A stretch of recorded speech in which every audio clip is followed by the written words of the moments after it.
Guys, welcome back to my channel. আজকে আমি তোমাদের কুলো ডিজাইন দেখাবো। তো প্রথমেই দেখো, আমি তো সাদা করে নিয়েছিলাম। সাদার উপরে আমি লাল, অরেঞ্জ আর ইয়েলো মিক্সড করে এটা মিশিয়ে নিচ্ছি। তো এটা মিশিয়ে নেওয়ার পরে তারপরে দেখো আমি এস টাইপের ডিজাইন করে নিচ্ছি। তো এস টাইপের ডিজাইনের মধ্যে আমি পাতা পাতা করে ভরাট করব। তো সেটা করে নিচ্ছি।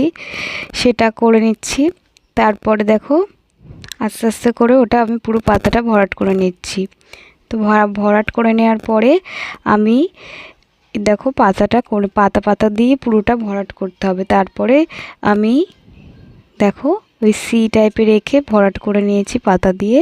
তারপরে এরপর আমাকে সাইডের ডিজাইনটা করে নিতে হবে। সাইডে যেহেতু ফাঁকা লাগছে, তো সাইডের ডিজাইনটা করে নিচ্ছি। সাইডে পুরো এসটা করে নিচ্ছি।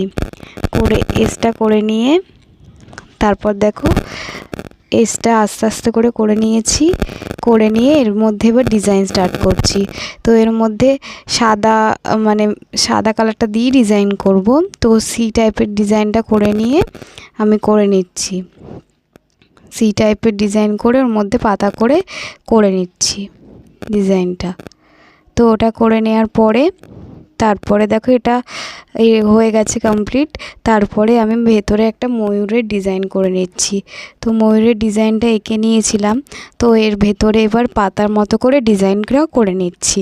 পাতা সি টাইপের করে তার ভেতরে পাতার মতো করে ভরাটটা করে নিতে হবে। তো আমি ওটা ওরকম করে ভরাট করে নিয়ে নিচের দিকে একটু ঝুমকা টাইপের ডিজাইনটা করে নিচ্ছি। তো ঝুমকা টাইপের ডিজাইনটা করলে ভরাটও হবে আর ভালোও লাগবে।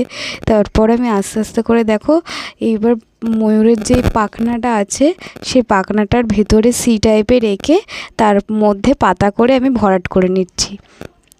দেখো আস্তে আস্তে করে ধীরে ধীরে করে করতে হবে, তাহলে জিনিসটা ভালো হবে। তো ওই করে আমি এটা কমপ্লিট করে নিয়েছি ভেতরে ভরাট করে নিয়ে।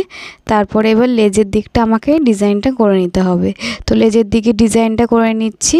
দিয়ে দেখো এটা সাইডে ভরাট করে নিচ্ছি।